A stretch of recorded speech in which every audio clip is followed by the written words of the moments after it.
Hello, dear listeners. Dear listeners, today we will revise chapter 7, the work we do, and I will discuss the important point of this chapter. The people take up different occupation to earn their livelihood.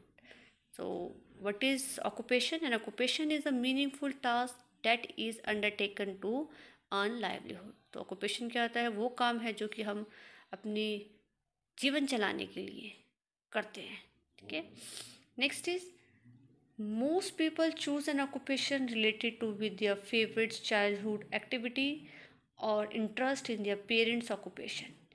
Many people choose an occupation on the basis of special skills they have, like educational and qualification or training. The availability of raw material play an important role in the occupation of the people. The landform and the climate of a place also influence the choice of occupation. With the establishment of industries, factories, new venues of occupations has opened. As a result, people have started working in factories and living in nearby cities and towns. People of different occupation are needed like masons, architect, engineer, designer, teacher, etc. Labor is involved in all form of occupations or job. It is of two types, manual and intellectual.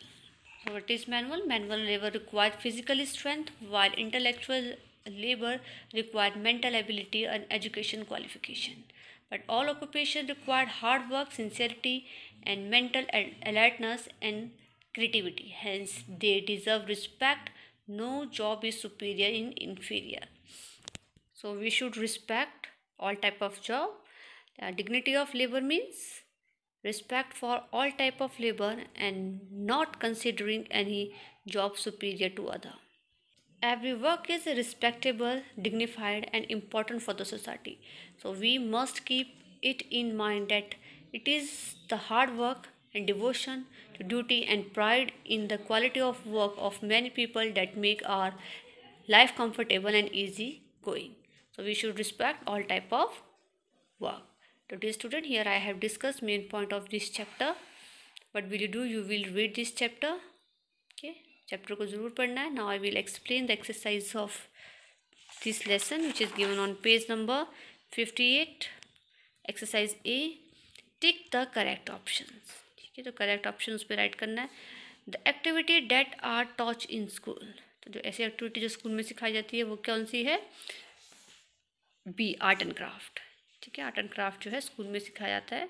Car driving नहीं सिखाई जाती है, paragliding नहीं सिखाई जाती है. तो क्या सिखाते हैं हमारे छोटे बच्चों को स्कूल में, बड़े बच्चों को भी सिखाया जाता है, वो कहता है आर्ट एंड क्राफ्ट.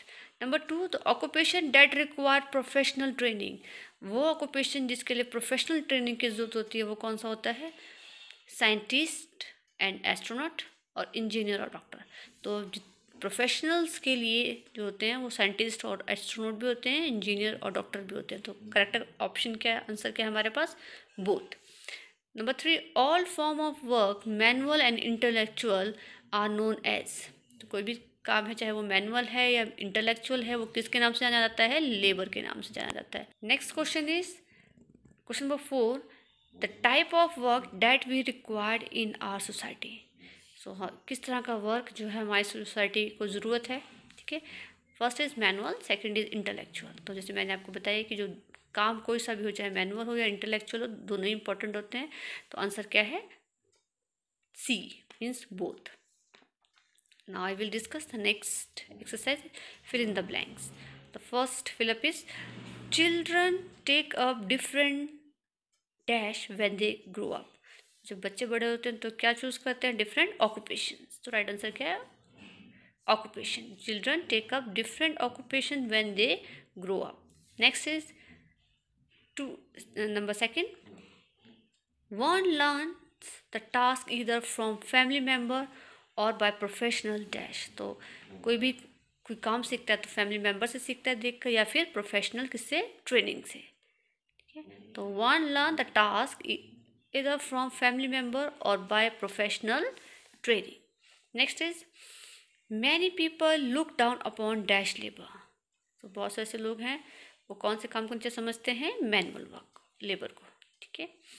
तो राइट आंसर क्या है, manual. Next is we must dash those people who make our life easy. तो we must respect those people who make our life easy. तो हमें लोगों के रिस्पेक्ट करनी चाहिए जो हमारी लाइफ को इजी बनाते हैं, ठीक है।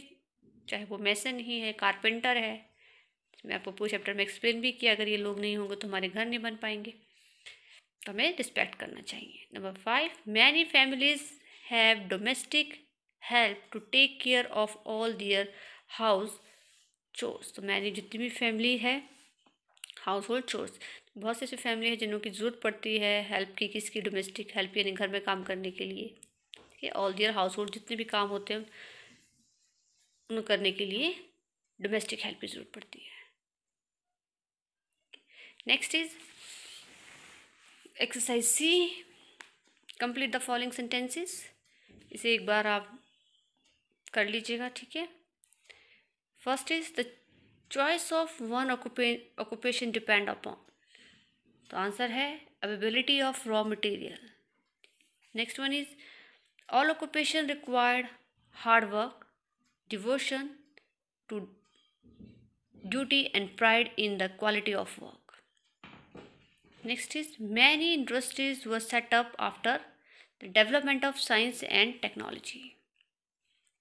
Fourth one is availability of raw material influence the choice of occupations. Next is the Gujars of Himalayas live on the money they earn from selling milk, wool, etc. Okay, इसको एक बार आपने कर लेना है।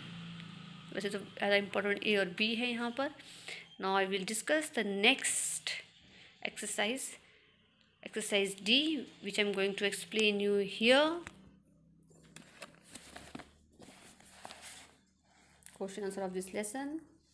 First is what is an occupation. Occupation क्या है, answer है an occupation is a meaningful task that is undertaken to earn livelihood.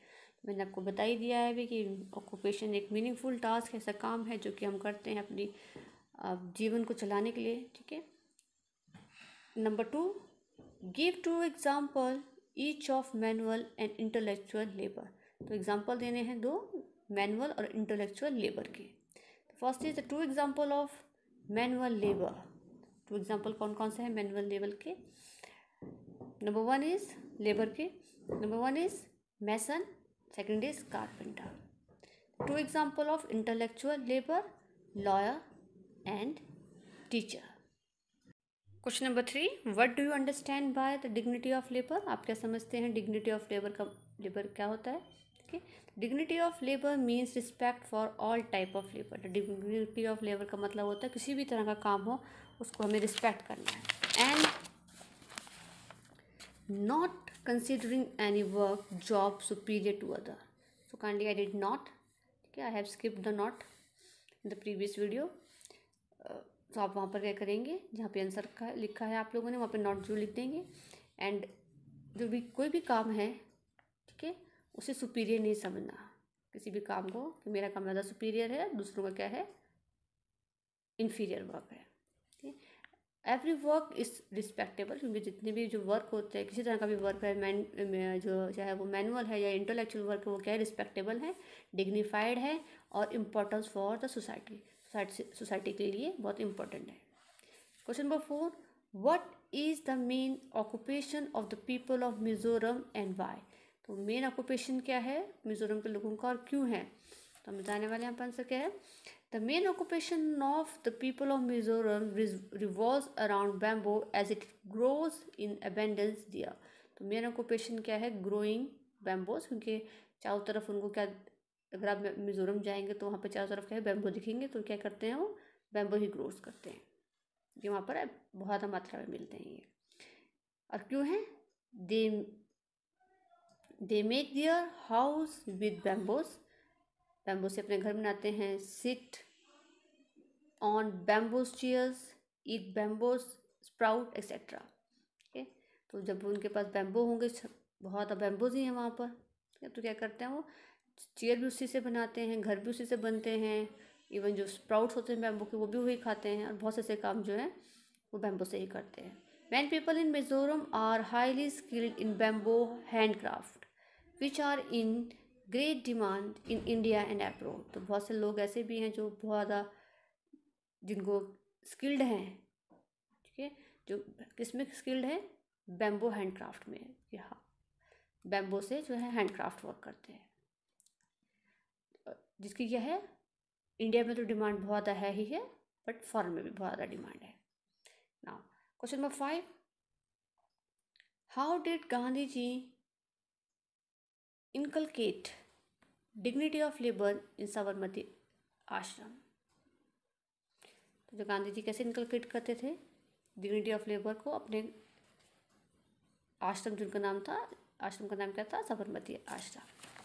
तो Gandhi ji used to say that manual work is not inferior to mental work. तो गांधी जी हमेशा कहते थे जो manual work है वो किसी भी हाल में मेंटल वर्क से इन्फीरियर नहीं है, कम नहीं है। No job is greater that the other, कोई भी जो काम है दूसरे के काम से महान नहीं है। He himself used to clean the toilet and inspired the people living in the ashram to do the same to keep the surrounding neat and clean। तो वो अपने टॉयलेट तो साफ़ करते थे और सबको इंस्पायर भी करते थे कि जो आश्रम के चारों तरफ जो है सफाई रखी जाए, ठीक है, साफ़ और सुथरा हो।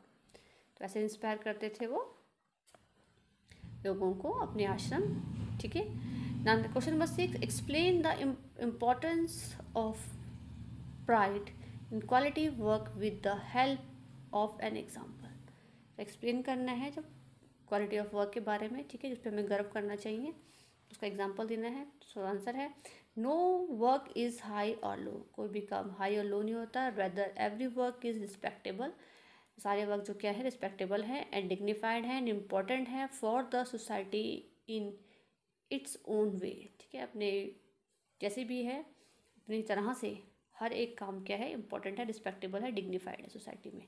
Hence one need not feel inferior, तो किसी को इसलिए ज़रूरत नहीं है कि वो फील करे कि हमारा काम जो है इन्फीरियर है, कम है, ठीक है।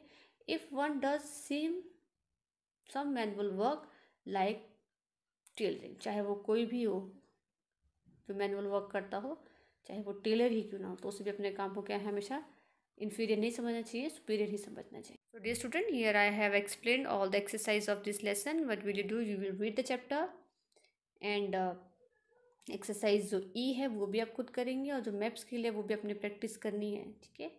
That's all for the day. Thank you and have a nice day.